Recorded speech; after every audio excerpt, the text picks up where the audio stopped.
Dan Miller never imagined that the cabin his father had built with his own hands decades ago, perched quietly on the ridge above Eagle Crest Canyon, would one day become the center of a catastrophe he had nothing to do with. The cabin was small, weathered by the seasons, and entirely unremarkable in its appearance, but for Dan, it held a sense of permanence and peace that had carried him through the restless years after his divorce and the slow, empty silence of his father's passing.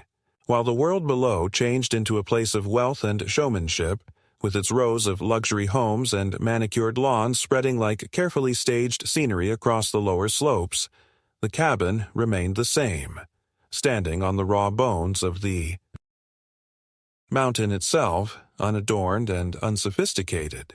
Dan liked it that way. He lived with few interruptions, tending to the firewood in the winter, repairing the roof when storms rolled in, and watching the canyon fill with fog in the early mornings when everything below seemed to disappear under a pale, ghostly tide. He had heard of the homeowners' association that governed the development farther down the canyon wall, and though they occasionally sent letters about aesthetic compatibility and environmental concerns, he rarely answered them, believing that his cabin, older than their entire neighborhood, was beyond their reach.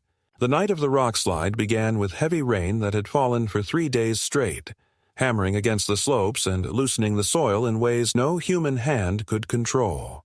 Dan heard the storm as he sat by the wood stove, reading an old book, the wind rattling the shutters and the rain drumming on the roof with relentless force. Just after midnight came the sound that he would never forget, a rolling thunder that was not thunder at all but the mountain itself shifting and collapsing, a sound so vast and violent that it shook the cabin on its foundations and sent dust cascading from the rafters. He ran outside barefoot, the cold mud sucking at his feet, and saw only darkness at first, then the sweeping absence of lights where the houses below had been. The slope was torn open, raw earth spilling downward like an open wound, and the distant echo of alarms and shouts carried through the rain. For several minutes he stood frozen on the porch watching as the rain continued to fall into the void, as if the earth itself had decided to erase what human ambition had built too close to the edge. By morning, helicopters circled the canyon, and the narrow road leading down was filled with emergency vehicles. Dan walked down halfway, trying to understand the extent of what had happened, but stopped when he saw the devastation. 12 houses, grand, expensive constructions with floor-to-ceiling windows and swimming pools clinging precariously to balconies, were gone, reduced to splinters and concrete rubble at the bottom of the canyon. Miraculously, the families had escaped, evacuated in time when the retaining walls began to crack, but the loss was immense. Neighbors huddled in shock, some crying, others speaking into their phones. Insurance agents already taking notes as if the disaster were just another line item on a ledger. Nobody looked at Dan, standing in his mud-stained clothes, until one man did, and in his eyes Dan recognized something colder than grief: suspicion. By noon, as he climbed back to his ridge, he found his own cabin marked with yellow tape across the door and a sheet of paper pinned to the frame.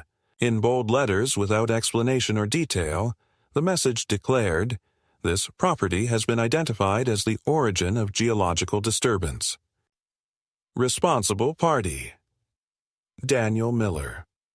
Dan read the words 3 times, the rain dripping from his hair onto the page before the meaning settled in. The accusation was not only absurd, it was insane.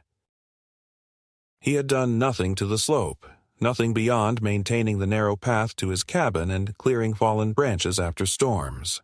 He knew geology well enough, if only from years of listening to his father talk about the land, to understand that the mountain shifted on its own, indifferent to human schedules. But the paper spoke with authority, as if judgment had already been passed, and the silence of the officials and workers he saw nearby confirmed that, to them, the case was already closed. His cabin, his life on the ridge, had been transformed overnight from a forgotten relic into the supposed cause of millions of dollars of destruction. And though the storm had ended, Dan realized the real landslide had only begun. one that would carry him with equal force into a battle he had never chosen. When the rain finally stopped and the skies cleared into a dull gray morning, Dan Miller thought the yellow tape on his cabin door would be explained as some kind of precaution, perhaps a misunderstanding in the chaos of the previous night. Something that would be removed once the engineers and emergency crews finished their work below. Instead, within 2 days, the tape was replaced with a thicker plastic notice sealed in a transparent folder, the kind used for official postings. And this one bore the insignia of the Eagle Crest Heights Homeowners Association. The words were written in the same flat, declarative tone as before, but now longer, more bureaucratic, claiming that preliminary findings indicated unauthorized alterations to the ridge slope directly above the affected development, and naming his cabin as the probable initiating factor in the destabilization event. Dan stood there on the porch, gripping the document until his knuckles turned white, feeling the quiet rage that comes only when someone lies about you in a way so deliberate that the truth itself seems suddenly powerless. He had done nothing, not so much as moved a stone beyond his garden bed, but the paper was worded as if the conclusion were already absolute, as if all that remained was to assign costs and penalties. At first he tried to laugh it off, convincing himself that no serious authority could believe such a claim. He made the long walk down to the canyon floor where county inspectors, engineers in neon vests, and insurance representatives crowded among the wreckage. He approached a group who looked like officials, introduced himself, and asked directly what evidence existed that his property had caused the collapse. The men barely glanced at him, one of them muttering something about not authorized to discuss findings with implicated parties, while another scribbled on a clipboard and turned his back. It was as if the notice pinned to his cabin had already transformed him into an outsider whose voice carried no weight, a contaminated figure whose presence in the investigation was unwelcome. When he pressed further, insisting that he at least deserved an explanation, one of the engineers, a middle-aged man with tired eyes, said quietly but firmly that all questions would have to go through the association, and walked away. That phrase, through the association, echoed in his mind all the way back up the slope, heavier with each step. He was not part of the association, had never signed anything with them, never paid their dues, and had never agreed to fall under their jurisdiction. His cabin had existed long before their luxury homes were even sketched on a map, and yet here they were, presenting themselves as the arbiter of the mountain's truth, as if the canyon itself fell under their charter. Later that evening, another notice appeared, this time delivered in a sealed envelope wedged under the door. Inside was a letter written with chilling detachment, informing him that, pending further confirmation, the association would seek compensation for losses incurred, estimated in the tens of millions of dollars, and advising him to prepare for legal proceedings. There was no name, no signature, only the initials ECHOA Council typed at the bottom, the faceless weight of a body that could not be confronted directly. Dan sat at his small wooden table staring at the letter, the silence of the cabin pressing in on him until he felt almost suffocated. The absurdity was overwhelming. How could a handful of people living in glass palaces below him decide that he was to blame for a natural disaster? Yet, as he thought back on the way the officials had dismissed him, on the careful language of the notices, on the way neighbors had already begun whispering when he passed by, he realized that absurdity was not the enemy here. The enemy was indifference. The ease with which a story could be told and then left to harden into fact simply because it was convenient.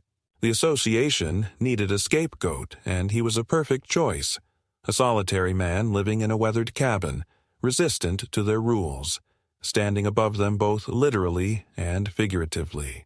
They could paint him as negligent, irresponsible, perhaps even hostile, and no one would question it because no one wanted to question themselves, the decision to build sprawling houses on unstable earth. The following morning, as if to confirm his fears, A group of homeowners gathered near the access road that wound past his property. They were dressed in casual weekend clothes, but their expressions were sharp, rehearsed, and when Dan approached to ask what they were doing, one of them raised a phone and began filming him silently, while another announced in a loud, formal tone that they were documenting the presence of the responsible party. Dan stopped in his tracks, his throat tightening, because in that moment he understood that whatever he said or did would not be recorded as truth, but as evidence. Evidence bent to fit their version of events. He turned back to the cabin, feeling the invisible noose tighten, and when he shut the door behind him, he realized his hands were trembling. That night, unable to sleep, he walked outside and looked down at the canyon. The ruined houses still glimmered faintly under the floodlights set up by the emergency crews, skeletal frames and broken beams sticking out like bones. He could almost hear the faint hum of machinery as excavators worked through the night to clear debris, the sound carrying eerily up the slope. His father had once told him that mountains remember every trespass, that what people build on their edges is only ever temporary. Dan wondered if the men and women below would ever see it that way, or if they would cling to the idea that someone else had to be guilty for their own blindness. And as the wind rose through the dark trees, carrying the faint smell of wet soil and concrete dust, he realized that the association story was already solidifying, that by the time the sun came up, the narrative would be fixed in place like poured cement, and that he would be the one buried under it. By the end of the first week, Dan understood that the accusations were not going to fade away with the rainwater that had washed through the canyon, but instead were gathering force with each passing day, hardening into something that could no longer be brushed aside as rumor or confusion. It began with the letters, more of them, delivered at odd hours, sometimes pinned to his fence posts, sometimes folded neatly in plastic sleeves and weighted with a rock on his porch. Each one carried the same emblem at the top, the stylized hawk of Eagle Crest Heights, HOA, and beneath it, long paragraphs of sterile language that managed to say everything and nothing at once. References to negligence, to failure of slope, management to land use responsibilities. The words piled up into a wall of implication, and though he searched them carefully for actual evidence, there was none. They were not interested in proof. They were interested in repetition, in flooding him until even he began to hear their accusations echoing in his own mind. Then came the barriers. One morning, Dan woke to find a portable metal gate set up across the narrow service road that wound up toward his cabin. A gate chained shut with a laminated sign declaring the area restricted pending geological review. No one had knocked on his door, no one had asked his permission. His truck, parked outside, was effectively trapped behind the gate, and when he walked down to confront the men unloading more barricades from a pickup, they barely looked at him. One of them, a young man with a reflective vest and a clipboard, simply said, "Association order, sir." "You'll need to take it up with them."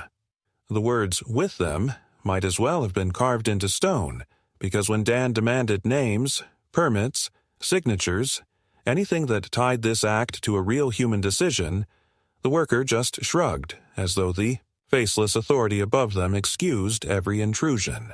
The blockade meant groceries had to be carried by hand up the last stretch of slope, and when he returned from town 2 days later with bags digging into his palms, he found that someone had spray-painted across the plywood wall of his shed in crude black letters, "Your land, your crime." The words dripped like wounds, the paint still tacky to the touch. He stood staring at it until the sky turned orange with sunset, his chest heavy with a mix of fury and despair, before finally taking a rag and scrubbing at the letters, though the paint only smeared into a darker stain that seemed to sink deeper into the wood no matter how hard he worked. He had no doubt who had done it. Not a stranger, not vandals from the highway, but neighbors from below who now treated him as the embodiment of their loss.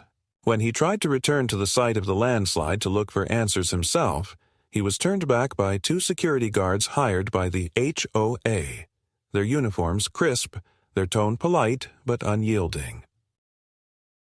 "Private investigation zone," one of them said, holding up a hand as if Dan were an intruder in his own mountainside. "Please return to your property." Dan tried to argue that the canyon was public land, that he had every right to walk the paths he had walked since childhood, but the guard only repeated the phrase, "Private investigation zone," like a machine, programmed with a single command. There was no reasoning, no negotiation. For the first time in his life on that mountain, Dan felt like a trespasser. The escalation did not stop there. Within days, he received a formal demand letter estimating damages at $34 million and naming him directly as liable homeowner. The letter was drafted in the language of legal precision, every line weighted with menace, though at the bottom, once again, there was no personal name, only the chilling anonymity of Eagle Crest Heights HOA counsel. Dan sat for hours at his table, rereading the document, his stomach tightening at the absurd figure, knowing that even if he lived 10 lifetimes he could never pay such a sum. It was not about money. It was about erasure, about grinding him into the dirt until nothing remained but silence and compliance. What unsettled him most, however, were the glances. On the rare occasions he went down into town, to the post office or the small grocery store, people looked at him differently. Not everyone. Some nodded as they always had out of habit or simple politeness, but enough that he felt the shift. Conversations stopped when he entered, resumed in a lower register once he walked past.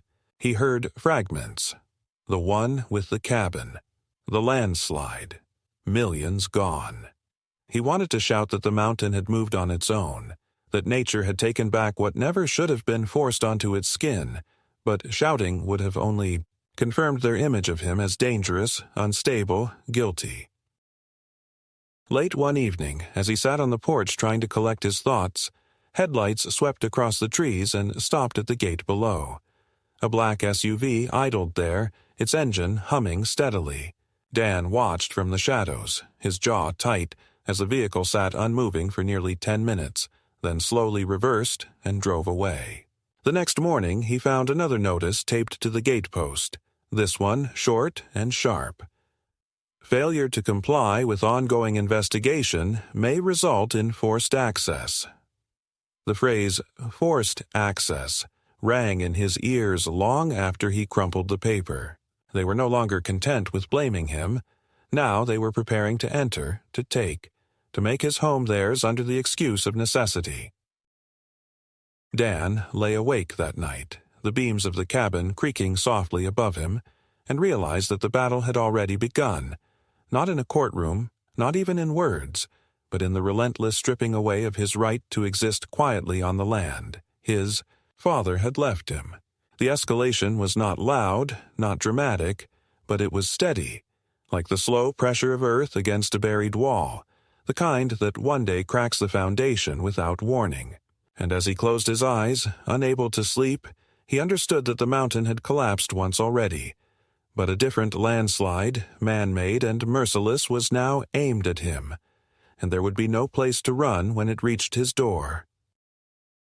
The days that followed blurred into one another with a rhythm that felt both suffocating and unreal, as if Dan were trapped inside a script that had been written long before the storm, a play in which his role was fixed as the antagonist regardless of his actions. He woke each morning to new notices on his gate or porch, sometimes sealed in plastic, sometimes typed on heavy paper, sometimes scrawled in marker as if meant to look unofficial, but still carrying the same message. He was guilty, and his guilt was growing heavier with each sunrise. He tried to resist the current by gathering his own evidence, not because he believed it would change the minds of the association, but because he felt an instinctive need to anchor himself to reality before the constant repetition of their accusations began to erode even his own memory of events. He walked the slope behind his cabin with a notebook, sketching the angles, marking the old drainage channels that had been carved decades earlier by his father, photographing the trees whose roots still gripped the soil undisturbed.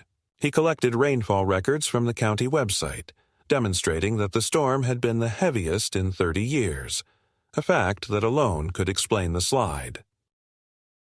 He even drove into town to request the geological survey that had been completed before the development below had broken ground, remembering vaguely that his father had mentioned it in anger, pointing out that the lower slope was rated marginal for construction. When he finally tracked down a copy in the county archives, the words seemed to glow on the page. High risk of subsidence. Not recommended for large-scale residential development. Armed with these documents, Dan returned to the canyon determined to confront the investigators once more. The site was quiet now, the wreckage mostly cleared, though the scar of the landslide still gaped across the mountainside like a fresh wound, raw earth and broken roots exposed to the air. A small tent stood near the base of the slope, with 2 men in bright jackets reviewing maps spread across a folding table. Dan approached with the folder under his arm, his steps firm but not aggressive, rehearsing in his head the words he would use to demand recognition of the truth.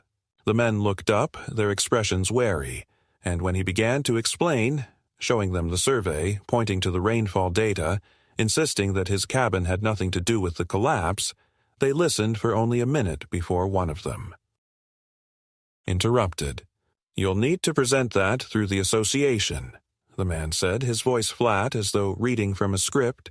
Dan pressed harder, pointing at the line in the survey that warned against building on the slope, asking how such a warning could have been ignored, but the second man gathered up the maps briskly and began folding the table. "We're not authorized to discuss," he said, avoiding Dan's eyes.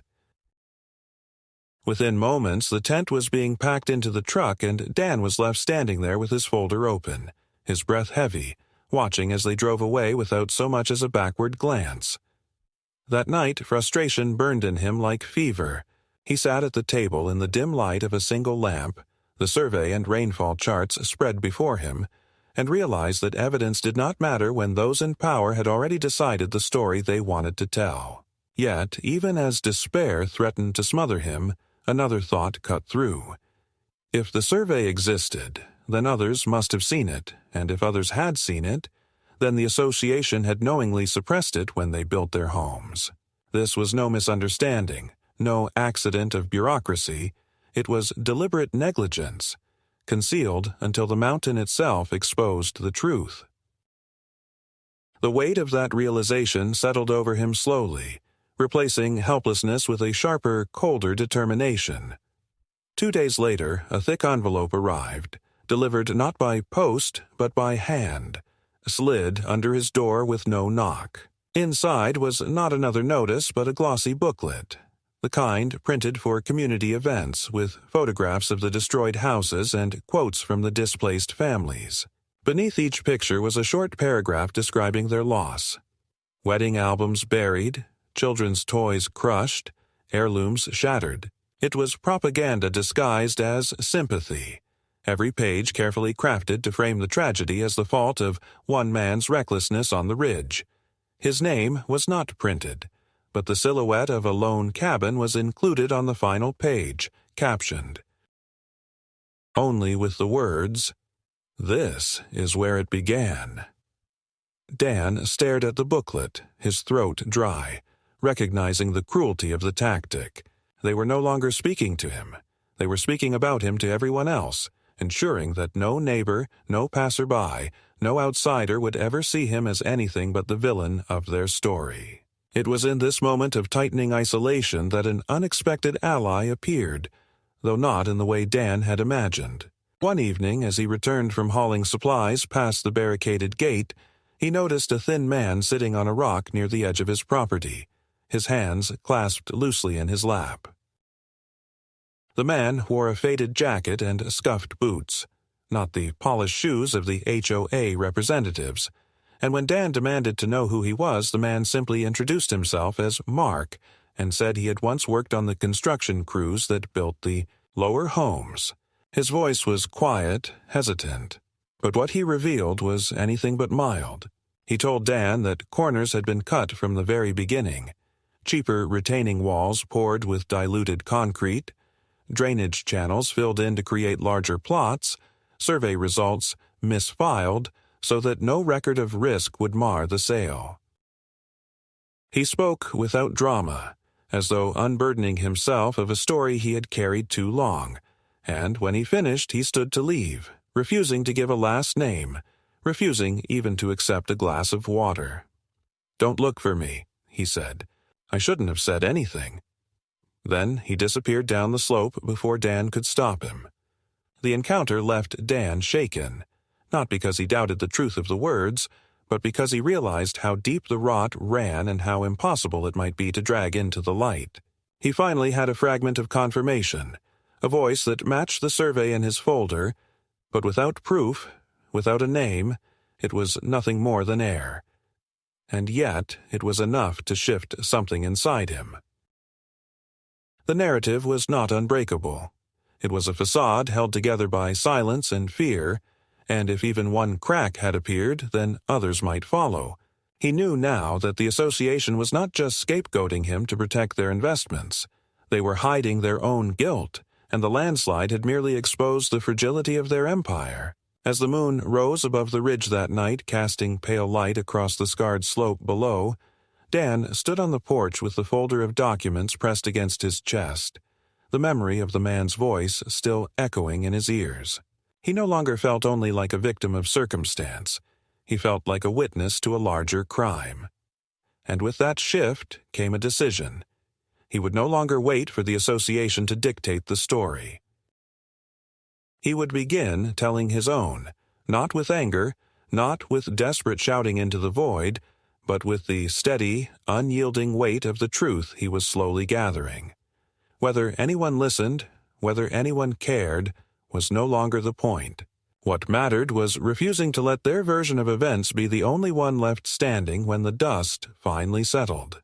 The weeks that followed pulled Dan deeper into a storm of quiet but relentless hostility, the kind that does not arrive with loud declarations but seeps into every detail of daily life until the air itself feels poisoned. The association's campaign against him shifted from distant accusations to direct pressure, calculated intrusions designed to wear him down, to make life on the ridge intolerable until he either surrendered or collapsed under the weight of isolation. It began with the simplest of disruptions. Deliveries stopped reaching him, though he had not changed his address. Packages he ordered online were listed as returned to sender with no explanation.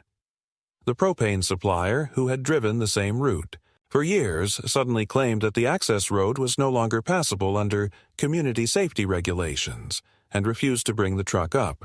When Dan confronted the company in town, the manager shrugged apologetically and muttered something about complaints filed by the association. It was clear that the HOA had extended its reach beyond the canyon, quietly but effectively branding him as a liability to any business that dared continue dealing with him. Soon, the disruptions turned personal. One evening, as Dan returned from town with bags of groceries, he found the metal gate at the bottom of his road chained with a new lock that was not his. A laminated sign hung from the bars. Access restricted pending compliance. His truck idled on the shoulder as he stood staring at the message, the absurdity so complete it nearly made him laugh. This was not their land, not their road, and yet here they were, acting as if ownership were irrelevant and authority alone was enough. He cut the chain with a hacksaw he kept in the truck, hauled the gate open with a burst of anger, and drove up to the cabin with the groceries rattling in the back. The next morning, the gate stood chained again, a new lock gleaming in the early sun. It became a ritual. Dan cutting the chain, the association replacing it, each act wordless but heavy with the unspoken war between them. The hostility grew bolder. One afternoon, while repairing the fence that bordered his small garden, Dan heard voices drifting up from the slope below. He followed the sound and found 3 men in hard hats and reflective vests surveying the land just beyond his property line. When he asked what they were doing, one of them replied with rehearsed politeness that they were conducting stabilization assessments on behalf of the community. Their tripods and measuring tools, however, were clearly aligned toward his cabin, not the broken slope below. When Dan pressed them, demanding to know under what authority they had entered the land, one of them handed him a folded sheet stamped with the HOA emblem. The document, dense with legal jargon, claimed temporary rights of access for purposes of investigation and remediation.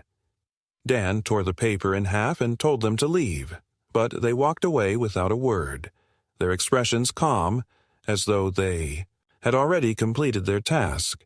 That night another envelope appeared under his door, heavier than usual. Inside was a formal complaint listing his actions, cutting the chains, obstructing the surveyors, as aggressive interference with community safety measures, and warning that further defiance would result in immediate corrective action. The phrase chilled him, its vagueness deliberate, its menace unmistakable. He felt the mountain closing in around him, not with rock and soil, but with the weight of words that could be bent to mean anything the association wanted them to mean. The final blow came when he discovered that his modest bank account had been frozen without warning. He learned of it in the most humiliating way possible, standing at the checkout counter of the small grocery store with a line of strangers behind him, as the cashier told him quietly that his card had been declined. He tried another card, the same result. Red-faced, he paid with the few bills he had left in his pocket and drove directly to the bank, where a manager explained in smooth, bureaucratic tones that, due to pending litigation and claims of liability, a hold had been placed on his assets until the matter was resolved. Dan sat in the sterile office, the manager's words washing over him like static, and understood that the association had not only taken aim at his reputation and his home, but now at his very ability to survive. The isolation deepened into something heavier than anger. Nights stretched long and restless, the silence of the ridge broken only by the creak of the cabin beams and the distant hum of machinery as crews continued their work on the scarred slope below. Once, near midnight, Dan thought he saw a light moving among the trees, a thin beam like a flashlight sweeping across the path toward his cabin. He stepped outside, heart pounding, but the light vanished as quickly as it appeared, leaving only the restless whisper of wind through the branches. He stood there barefoot in the cold grass, the darkness pressing close, and realized that he no longer knew whether the threats were real or imagined, whether the association had already crossed the boundary into his life, or whether they were content to let him unravel under the fear of it. What kept him from collapse was not hope, but defiance, the stubborn refusal to let them dictate the terms of his existence. Each morning he walked the land, taking notes, photographing the slope, collecting every scrap of evidence he could, as though preparing for a trial that might never come. He knew the truth was on his side, that the mountain itself bore witness to their greed and negligence, but truth alone was fragile against the machinery of authority. Still, he refused to abandon it. If they wanted to bury him under their avalanche of lies, then he would answer with the only weapon he had left, the quiet persistence of a man who refused to disappear. The summons to the hearing arrived not in an envelope slipped under the door or taped to the gate, but by courier, a man in a pressed jacket who waited silently until Dan signed the receipt, his expression blank as though he were delivering nothing. More consequential than a parcel. Inside was a heavy packet stamped with the seal of the county courthouse, announcing that the association had filed a formal claim of liability against him and that a preliminary hearing was scheduled within the week. The packet contained pages of accusations laid out with clinical confidence: unauthorized excavation, alteration of natural drainage, willful negligence in maintaining slope stability, and obstruction of community safety measures. Each charge was supported by photographs Dan had never seen before, images of trenches cut into soil near his cabin, pipes protruding from the earth, piles of loose gravel. At first, his stomach clenched with disbelief, then with cold anger, for he knew these images were not of his land. The angles were carefully chosen, the surroundings blurred, the details indistinct, but the implication was undeniable. They had manufactured a history for him, a set of actions that had never taken place, and wrapped it in the credibility of official documentation. When the day of the hearing arrived, the courthouse was filled with a low murmur of voices, reporters scribbling notes, homeowners from below whispering to one another, their eyes flicking toward him with contempt or curiosity. Dan sat alone at the defendant's table, the folder of evidence he had gathered resting beneath his hand like a shield that might splinter at the first blow. Across the aisle sat the representatives of the association, a row of suited figures with polished shoes and calm expressions, their counsel speaking for them in a voice that carried the certainty of victory. They presented their evidence in long, meticulous detail, projecting the photographs onto a screen, pointing to lines in fabricated reports, quoting regulations that seemed to bend and twist until they wrapped entirely around him. Listening to their words was like drowning, each sentence a new weight dragging him further under, and yet a part of him remained coldly focused, waiting for the moment he knew must come. When his turn arrived, Dan rose slowly, his voice steady though his hands trembled slightly as he laid out the rainfall records, the county survey warning against construction, the photographs of his untouched slope. The judge listened without expression, leaning forward occasionally to peer at the documents, but it was clear that the weight of the association's narrative pressed heavily in the room. For a moment, Dan feared that all his effort would dissolve in silence, that the truth would vanish under the sheer mass of polished lies, but then he reached for the last sheet in his folder, the survey signed by the county decades ago, and placed it before the bench. He explained in calm, deliberate words that this document had been ignored when the development was approved, that the warnings had been buried, and that the association had built in full knowledge of the risks. He could see movement in the crowd, a ripple of unease, homeowners shifting in their seats, their certainty cracking as the possibility of betrayal by their own leaders took root. The association's counsel attempted to recover, objecting, deflecting, suggesting that the survey was outdated and irrelevant, but the judge raised a hand to silence him and asked a pointed question. Why had this warning not been included in the association's evidence? For the first time, the polished composure of the opposing table faltered, glances exchanged, papers shuffled, and in that silence Dan felt the tide shift. He spoke then not with desperation but with quiet conviction, describing the man who had come to him in the night and confessed the shortcuts, the diluted concrete, the misfiled reports. Though he could not give a name, his words hung in the air, resonating with the unease already spreading among those who had lost everything. The climax came not with a shout, but with the slow, inevitable cracking of a wall that had been built too quickly, too carelessly, much like the homes on the slope. The judge announced that the evidence was insufficient to assign liability to Dan, that the association's claims were under serious question, and that further investigation into their practices was warranted. The room erupted, not in cheers but in gasps, whispers, the sound of certainty unraveling. Dan sank into his chair, exhaustion flooding him, his body trembling not from fear, but from the release of a weight he had carried too long. For the first time since the storm, he felt the faintest breath of air that did not reek of accusation, a moment of reprieve carved out of the chaos. Yet he knew this was not an ending but a fracture, the mountain cracking open again, this time not with soil and stone but with the truth pressing its way into the light. When the hearing ended and the crowd spilled into the hallway, Dan remained in his seat for a long while, letting the voices fade into a distant hum, his hands resting on the empty folder that had carried all he could muster against the weight of the association's machine.